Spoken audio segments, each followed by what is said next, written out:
قارون دەرچوو بە هەموو سەرۆت و سامان و دەسەڵاتی خۆیەوە. خوا ئەزانێت چەندێ ئاڵتون و پارەی دەرکردووە، هەر کلیلەکانی چەندەها ئەسپ و ماین هەڵی گرتووە، بەس ئەسپ و ماین، بەس کلیلی خەزێنەکانی. بە پۆزەوە دەرچوو بە ناو قۆمەکەی خۆی. خوای گەورە دەفەرمێ فخسفنا به وبداره الأرض فما كان له من فئة ينصرونه من دون الله وما كان من المنتصرين. خوای گەورە قارون و دار و دەستەکەی بردە خوارەوە بەناو زەویە، زەوی شەق بوو کەوتنە خوارەوە لەو کاتێک کە پۆز لێدا. سبحان الله، خۆی و دار و دەستەکەی و سەرۆت و سامانەکەی زەوی قوتیدا هاتە لە یەک جیابۆ قوتیدان و هاتەوە یەک دووبارە. بەڵام خوای گەورە دەفەرمێ ئەو کاتێک کە قارون خوا بردێ زەویە و بەناو زەویە ڕۆخی زەویە بردێ خوارەوە، هیچ کەسێک نەبوو سەری بخات، هیچ کەسێک نە حیمایە نە دەسەڵات نە پارە نە دەوروبەری، هیچ کەسێک سەری نەخست و خۆشی نەیتوانی خۆی سەر بخات.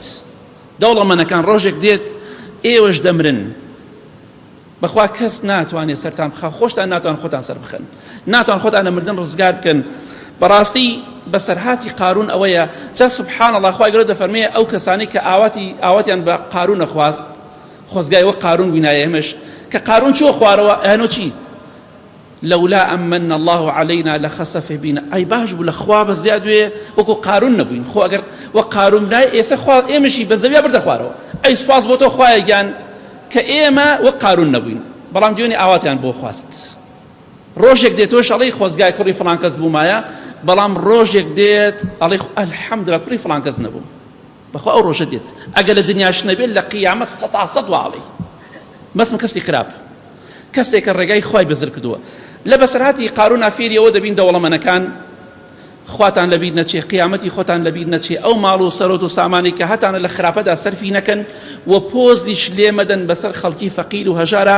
شتی جوانتان هەیە خەڵکێ مەشکێنەوە کە خەڵکی شتی جوانی نییە، ماڵ و سەرۆتی جوانتان هەیە پارەی زۆرتان هەیە کەسێ مەشکێنەوە کە پارەی نییە و فەقیر و هەژارە، چونکە ڕۆژێک دێت خوای گەورە محاسبەتان دەکا.